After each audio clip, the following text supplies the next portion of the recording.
बिस्मिल्लाहिर्रहमानिर्रहीम। अस्सलाम वालेकुम। आज बड़ी खबर आई है मुत्तहिदा अरब अमारात की तरफ से कि आखिरकार सदियों बाद उन्होंने जाके ये ऐलान कर दिया है कि वो गैर मुल्कियों को भी अपने मुल्क की नेशनलिटी देना शुरू कर देंगे। इससे पहले किसी अरब मुल्क ने इस तरह का कोई ऐलान नहीं किया। और जिस तरह अरब मुल्कों की पॉलिसी है दूसरे मुल्कों के बारे में कि वो दूसरे मुल्कों के लोगों से अपने अपने आप को उनसे बरतर समझते हैं, तो किसी को अरब मुल्कों में अपनी नेशनलिटी नहीं देते। अपनी जात में ये बहुत बड़ा कदम है उन लोगों के लिए जिनका माइंडसेट एक डिफरेंट बना हुआ था। उन्होंने आखिरकार एक्सेप्ट कर लिया कि गैर मुल्कियों के बगैर उनका मुल्क एक हाथ से ज्यादा नहीं चल सकता। वो अब तरक्की की उस लिमिट पे आ चुके हैं जब वो चाहते हैं कि इनका मुल्क इससे ज्यादा इनको समझ आ कि तरक्की कर सकता नहीं है जब तक हम अपनी आबादी को ना बढ़ाएं, अपनी आबादी में उस टैलेंट को शामिल करें जो टैलेंट दूसरों मुल्कों में है। यही policy England, Canada, America, Australia, New Zealand, Germany in जैसे मुल्क आज से 20 साल पहले अपना चुके हैं। और उनको पता है कि ये जो टैलेंट हम दूसरे मुल्कों से लेके आ रहे हैं, इस टैलेंट को लेकर हमारा मुल्क बहुत आगे जा सकता है। अब यूएई ने कुछ ऐसे शोबे हैं या ऐसे रोजगार के मौके हैं जिसमें उन्होंने कहा कि हम इन खास लोगों को फिलहाल नेशनलिटी दे रहे हैं। उसमें उन्होंने जो स्कीम का अनाउंस किया है, इस चीज में ऑलरेडी यूरोपियन कंट्रीज, अमेरिका या ऑस्ट्रेलिया या न्यूजीलैंड ऑलरेडी इस शोबे में लोगों को नेशनलिटी दे रहे हैं या अपने आप बुला रहे हैं। आप इस वीडियो को देखें, उसके बाद आप ये फैसला करें कि क्या आपने यूएई में नेशनलिटी के लिए अप्लाई करना है या इसके लिए आप इंग्लैंड या अमेरिका या कनाडा, ऑस्ट्रेलिया भी जाना चाहते हैं, तो वहां भी आपके लिए मौके हैं। पाकिस्तान, इंडिया, बांग्लादेश, नेपाल, फिलीपीन, मालदीव चूंकि गरीब मुल्क है, यूएई इनके लिए बहुत क्लोज है, 2.5 घंटे 3 घंटे का सफर है। तो वो चाहते हैं कि यहीं पे हम जाके सेटल हो सके और अच्छी जिंदगी गुजार सकें, क्योंकि आखिरकार यूएई एक तरक्की याफ्ता मुल्क है। जब हम यूएई की बात करते हैं तो पूरे यूएई की आबादी 1 मिलियन के आस पास है, जबकि यूएई में जो लोग काम करते हैं जो दूसरे मुल्कों से आके वो 8 मिलियन है। इसका मतलब है अब उनकी आबादी से 8 गुना ज्यादा लोग जो दूसरे मुल्कों में काम करते हैं।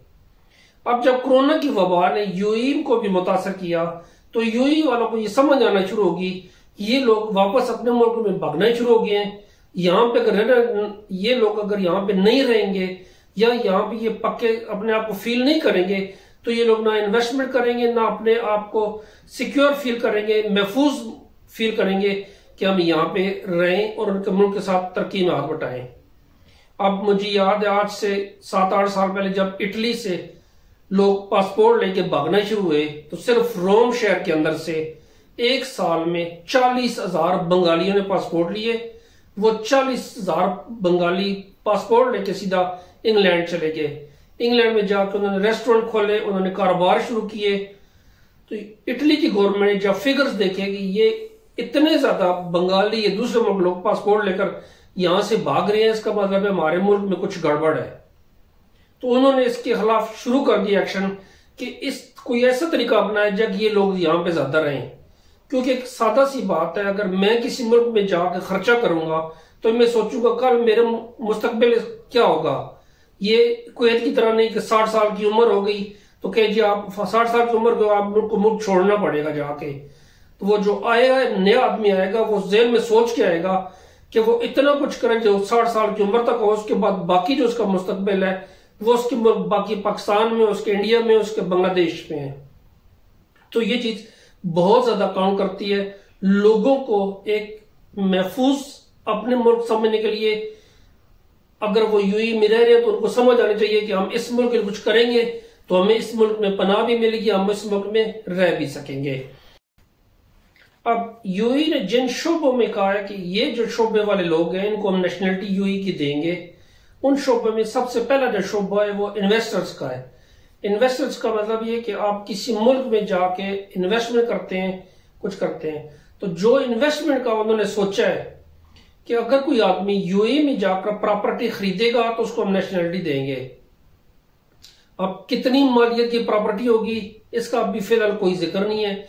मुमकिन ये पॉलिसी जब मजीद वो उसको बेहतर करें या उसको ज्यादा एक्सप्लेन करें कि इसमें क्या क्या चीज शामिल होगी, फिर वो बताएंगे कि कम अज कम इतनी मालियत की प्रॉपर्टी हो। ये नहीं कर सकते 1 लाख दिरहम की हो तो आप कहें जी मैं जाके यूएई की नेशनलिटी ले लूं, इस चीज का फिलहाल कुछ पता नहीं है। लेकिन प्रॉपर्टी की शोबे में जो इन्वेस्टमेंट है उसके लिए वो दे रहे हैं।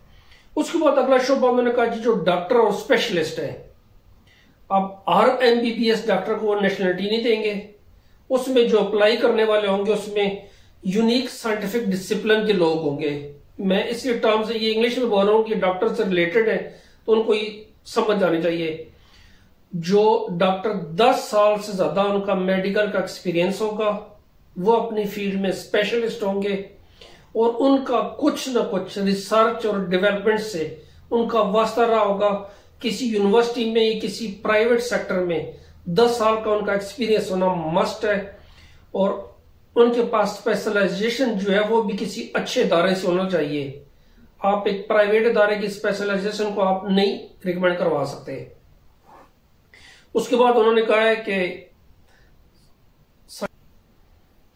अगला जो मरला है वो साइंटिस्ट के लिए उन्होंने रखा हुआ है कि साइंटिस्ट भी इस मुल्क में नेशनलिटी के लिए अप्लाई कर सकते हैं। अब साइंटिस्ट के लिए यूनिवर्सिटी की रिसर्च का एक्सपीरियंस 10 साल का उनके पास होना चाहिए या प्राइवेट सेक्टर में उन्होंने रिसर्च की हो 10 साल की, या उन्होंने कंट्रीब्यूशन की हो किसी ऐसे साइंटिफिक इन्वेंशन में, किसी ऐसी इजाद में जिस इजाद का नाम हो, या उन्होंने किसी मुल्क से इस रिसर्च का अपनी आप को मनवा कर फंडिंग अथराइज करवाई हो ताकि उससे पता चल सके कि ये लोग वाकई उन्होंने रिसर्च की हुई है, या उनके पास रिसर्च का कोई ऐसा अवार्ड, इंटरनेशनल अवार्ड जो रिकॉग्नाइज करता हो कि ये आदमी वाकई रिसर्च करता रहा और उसकी रिसर्च के सिलसिले में इसको ये अवार्ड भी मिले हैं। लेकिन 10 साल का रिसर्च के अंदर एक्सपीरियंस ये मस्ट है और उसकी जो रिसर्च की जो हिस्ट्री है वो यूएई वाले उसको भी एक्सेप्ट करते हो।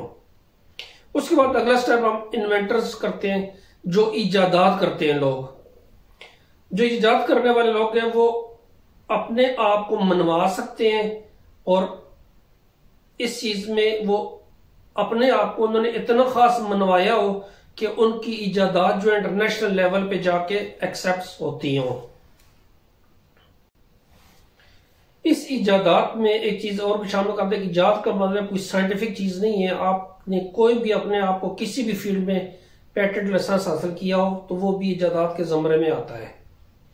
उसके बाद जो अगला उन्होंने कहा जी क्रिएटिव टैलेंट्स, जिस तरह इंटेलेक्चुअल हो गए, जर्नलिस्ट हो गए अच्छे लेवल पे, आर्टिस्ट हो गए, अदाकाराएं सारे, ये लोग जो अपनी अपनी फील्ड में, इंटेलेक्चुअल फील्ड में या इस फील्ड में, ये लोग जो मास्टर्स हैं, मास्टर्स का मतलब उन्होंने कुछ अवार्ड जीते हुए, उनकी जो परफॉर्मेंस है वो इंटरनेशनल तौर पर एक्सेप्ट की जाती है, उनका नाम हो, उनको भी वो देने जा रहे हैं। अब बाकी चीजों से इस चीज में मसलन इन्वेस्टर्स हो गए, इन्वेंटर्स हो गए, उसका तो इकोनॉमी को फर्क पड़ता है यूएई की कि इकोनॉमी उनसे बढ़ सकती है।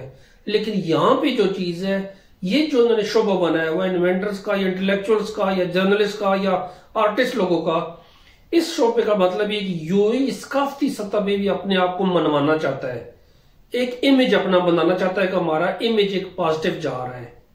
अब जिस तरीके से उन्होंने ऐलान की जब नेशनलिटी देने जा रहे हैं, ये भी अपना एक इमेज बनाने के लिए कि हमारा इमेज जो है वो उस चीज में आया कि हम वो मुल्क हैं जो बिल्कुल बंद मुल्क है, हम अरबों से बाहर को सो नहीं सकते। तो इसमें एक अदाकारों को अपने मुल्क में बुलाने का, जिस तरह की जमाने में उन्होंने जब प्लॉट्स और बिल्डिंगें बनानी शुरू की तो उन्होंने बड़े बड़े फुटबॉलर्स को बुला के फ्री में बंगले दिए, अपार्टमेंट दिए कि आप यहाँ पे आकर रहें, यूएई में, दुबई में आकर रहें। तो उससे क्या हुआ कि दुबई के एक इमेज बना, उनकी मार्केट बनी, लोगों ने आके वहां पे खरीदने शुरू कर दिए। तो सेम इस शोबे का मकसद भी इनका यही है, अपना इमेज को बेहतर बनाया जाए, यूएई का नाम ब्रांडेड मुल्कों में शामिल किया जाए कि उनके पास वो लोग हैं जो ब्रांडेड लोग हैं जिनका दुनिया में नाम होता है। मैं ब्रांडेड की मिसाल आपको अमेरिका से दूं। अमेरिका में अगर आप देखें तो ब्रांडेड लोगों की मिसालें, आप उनके फनकारों को देखिए, आप उनके अदाकारों को देखिए, आप उनके गुलकारों को देखें, आप उनको जिंदगी के हर शोबे में देखें, उनमें हर नाम एक ब्रांड नाम है। उस ब्रांड नेम के अंदर जो भी आता है वो उनके मुल्क के लिए मशहूरी का बायस बन रहा है, उनके मुल्क के लिए पॉजिटिव इमेज का बायस बन रहा है। बदकिस्मती से या पाकिस्तान में नाम बहुत कम है, होने ज्यादा चाहिए। अब पाकिस्तान में इमरान खान का नाम एक ब्रांडेड नेम है, वो सियासत में चले गए, गलत बात है, लेकिन वो एक ब्रांड नेम था, दुनिया को जानती थी। जान शेर खान, जहांगीर खान दुनिया में माने जाते हैं, ब्रांडेड नेम है ये वाले। तो ये चीजें होनी चाहिए दूसरे मुल्कों में भी जाके, कि यूएई वाले दूसरे मुल्कों से लेके अपने मुल्कों में उनको शिफ्ट करने जा रहे हैं। ये जितने लोग अप्लाई करेंगे इसमें, इन सब का फैसला या तो दुबई के रूलर खुद करेंगे, या उनकी काबीना करेगी, या उनकी कोर्ट करेगी कि इन लोगों को नेशनलिटी दी जाए आखिरी में कि नहीं दी जाए। अब इस सारी गुफ्तगू के बाद सबसे बड़ा सवाल ये उठता है कि आम आदमी के लिए इसमें क्या है, कि आम आदमी को यूएई के अंदर नेशनलिटी कैसे मिल सकती है। तो उसका जवाब इस तरह है, आपको कुछ भी नहीं मिल सकता किसी को नेशनलिटी में जब तक आप इन्वेस्टमेंट न करें या आप किसी कैटेगरी में ना आए। तो ये उन लोगों के लिए नेशनलिटी है जिन लोगों को ऑलरेडी नेशनलिटी दूसरे मुल्कों में आराम से मिल जाती है, उनको वो यूएई वाले अपने पास बना लेते हैं। अब अगर मेरे पास प्रॉपर्टी के पैसे हो तो मैं जाके यूएई में इन्वेस्ट करके नेशनलिटी नहीं लूंगा, मैं कोशिश करूंगा पुर्तगाल की ले लूं, स्पेन की ले लूं, इंग्लैंड की ले लूं, कनाडा की ले लूं, जिन मुल्कों में आगे कनेक्टेड हूं। मैं अगर यूके की लूं तो मुझे पता है पूरी यूरोपीय यूनियन में जा सकता हूं, हर काम कर सकता हूं।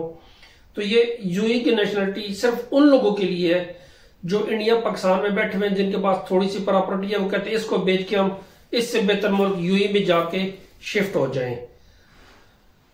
माजरत आप लोगों के लिए इतना खास कुछ नहीं है, उनके लिए जो बहुत स्पेशल लोग हैं, जो बहुत ऊंचे लोग हैं पहले, जिनके लिए पहले कोई प्रॉब्लम नहीं है। अपना ख्याल रखिएगा, मेरे लिए दुआ कीजिएगा। अल्लाह हाफिज, शुक्रिया।